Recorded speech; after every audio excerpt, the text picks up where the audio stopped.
Hadis berikutnya, wa an Abi Hurairah radhiyallahu taala anhu, anna Rasulullah sallallahu alaihi wasallam qala, Rasulullah sallallahu bersabda, yaqulullahu taala, Allah Subhanahu wa taala berfirman, ini hadis qudsi, mali abdil mu'min indi jazaa'un idza qabadtu safiyahu min ahli dunya thumma ihtasabahu ilal jannah.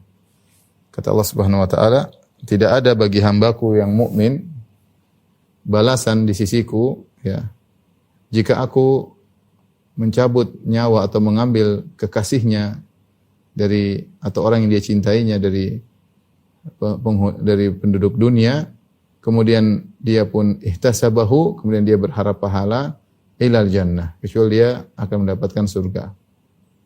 Saya ulangi, yaitu Allah mengatakan tidak ada balasan yang setimpal bagi seorang hambaku yang aku ambil nyawa orang pilihannya di dunia, dari penghuni dunia, ya, kemudian dia ihtisab, dia berharap dapat surga, mendapatkan pahala, ilal jannah, kecuali balasan tersebut hanyalah yang setimpal, hanyalah surga.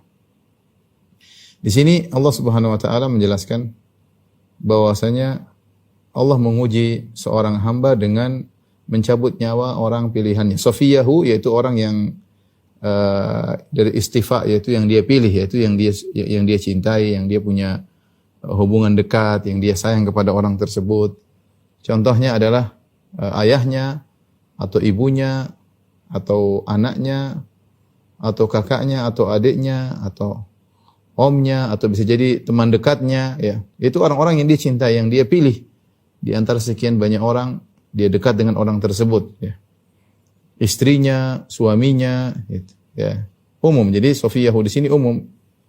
Allah uji dia dengan mengambil nyawa orang yang dia cintai tersebut, yang dekat dengan dia tersebut. Dan ini adalah ujian yang sangat berat, ya, yang sangat berat, yang sangat memilukan hati, ya. Ya, apalagi orang tersebut orang terdekatnya. Kemudian ternyata ketika diuji, dicabut nyawanya, Allah cabut nyawanya, ihtasabahu, kemudian dia pun ihtisab, dia berharap pahala. Dia bukan hanya sekedar bersabar, ya, tetapi dia mengharapkan pahala. Dia mengharapkan pahala dari ujian yang dihadapinya tersebut, ya. Ya, maka tidak ada balasan baginya kecuali surga. Maka hadis ini menganjurkan kepada kita mengingatkan kepada kita ketika ada yang meninggal di antara orang-orang yang kita cintai, itu adalah kesempatan bagi kita untuk masuk surga.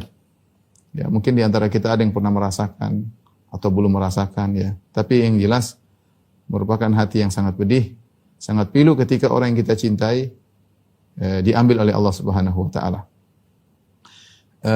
Jadi kalau ada orang yang kita cintai diambil nyawanya, saya ulang, itu kesempatan bagi kita untuk masuk surga. Dengan syarat kita ihtisab. Jadi bukan hanya sekedar bersabar, tapi kita berharap pahala. Ini yang berat. Ini yang berat. Jadi kita berharap pahala dengan diambilnya orang yang kita cintai tersebut. Kita tahu itu pilu, sakit hati. Hati ini sangat sedih, tapi kita berharap pahala. Nah, kalau kita tidak memiliki sifat mengharap pahala, kita nggak dapat surga. Karena Allah kasih syarat. Syaratnya agar mendapatkan surga harus dia thumma ihtasabahu. Dia harus mengharap pahala. Ya. Jadi dia berharap dengan bersabar dia dapat pahala.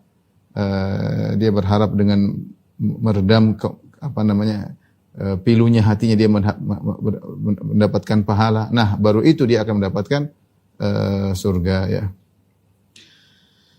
Ikhwan dan akhwat yang dirahmati oleh Subhanahu wa taala, Syekh Utsaimin rahimahullah ketika membahas tentang hadis ini, beliau menyebutkan bahwasanya memang ada takdir, ya, kalau kita bilang al-qadar, takdir sebagaimana yang kita imani, ada khairuhu wa syarruhu, yaitu khairuhu wa syarruhu. Antum mina bil qadari khairuhu wa syarruhu, yaitu yang baik, khairuhu yaitu yang baik, kemudian yang buruk. Yang baik dan yang buruk ini berkaitan dengan al-muqaddar. Perhatikan, ini semua berkaitan dengan al-muqaddar, yang ditakdirkan.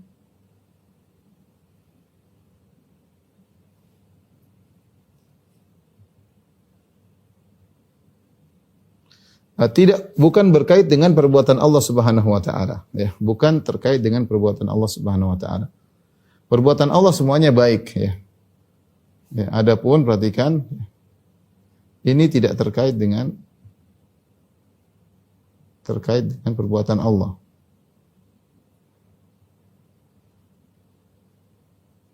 Fi'lullah. Adapun yang buruk dan baik adalah al-muqaddar, suatu yang ditakdirkan. Tapi perbuatan Allah membuat takdir tersebut, itu tidak ada yang buruk.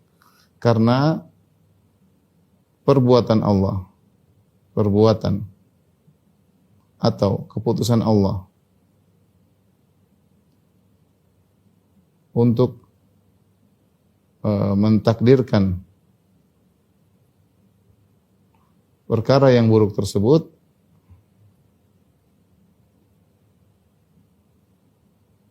juga merupakan kebaikan, Perbuatan Allah merupakan kebaikan.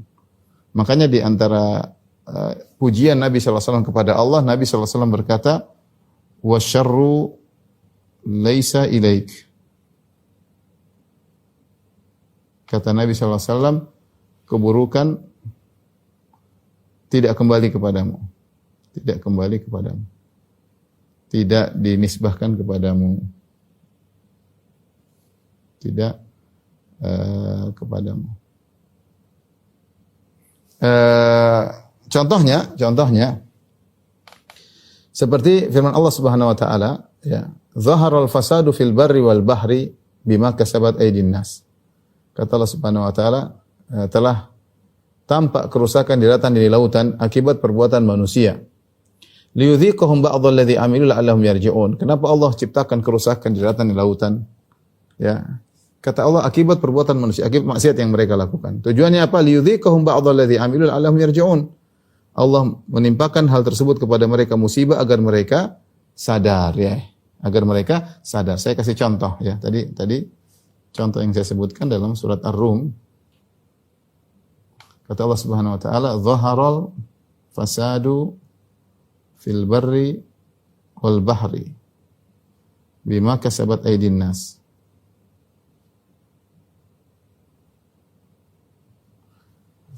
Telah nampak kerusakan di daratan, di lautan, ya. Jadi kerusakan ini muqaddar, yang ditakdirkan oleh Allah. Allah mentakdirkan adanya kerusakan. Dan tahu kerusakan itu tidak baik. Wallahu la yuhibbul fasad. Allah tidak menyukai kerusakan. Nah, kerusakan ini adalah al-muqaddar. Al-muqaddar. Yang ditakdirkan.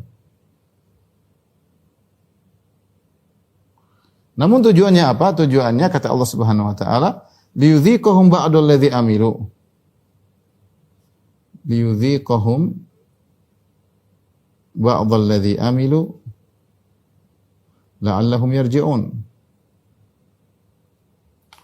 Agar Allah merasakan sebagian perbuatan mereka, agar mereka kembali. Kata Allah, agar mereka sadar, agar mereka manusia sadar.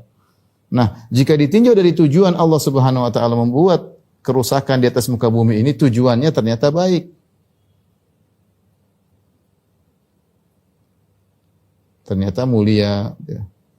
Nah, maka saya katakan, ditinjau dari apa yang Allah takdirkan, ada baik dan ada buruk. Tapi ditinjau dari perbuatan Allah menciptakan semua itu selalu baik. Karena pasti ada hikmah. Karena pasti ada hikmah. Ini hikmahnya. Ya. Inilah apa? Hikmah. Ini ikhwan dan akhwat yang dirahmati Allah Subhanahu wa taala, agar suatu hal yang membantu kita untuk bisa bersabar dan kita mengharapkan pahala ketika kita mendapatkan musibah. Seperti ketika ada orang yang kita cintai diambil oleh Allah Subhanahu wa taala, dicabut nyawanya oleh Allah Subhanahu wa taala. Itu sakit bagi kita. Itu menurut kita buruk.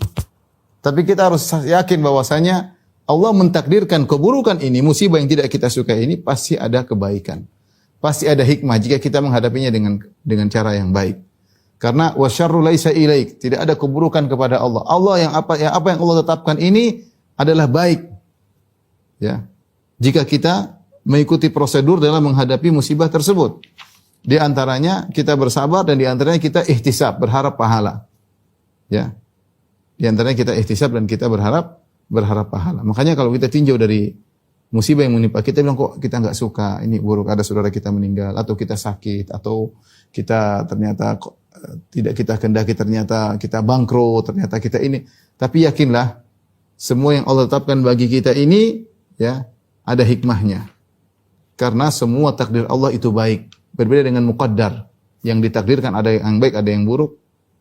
Adapun perbuatan Allah menciptakan yang ditakdirkan tersebut pasti baik, karena pasti ada hikmahnya. Ya, ini hal membantu kita untuk apa? Untuk menerima takdir dan untuk bisa bersabar tatkala kita ditimpa dengan musibah, terutama musibah yang sangat berat seperti ini.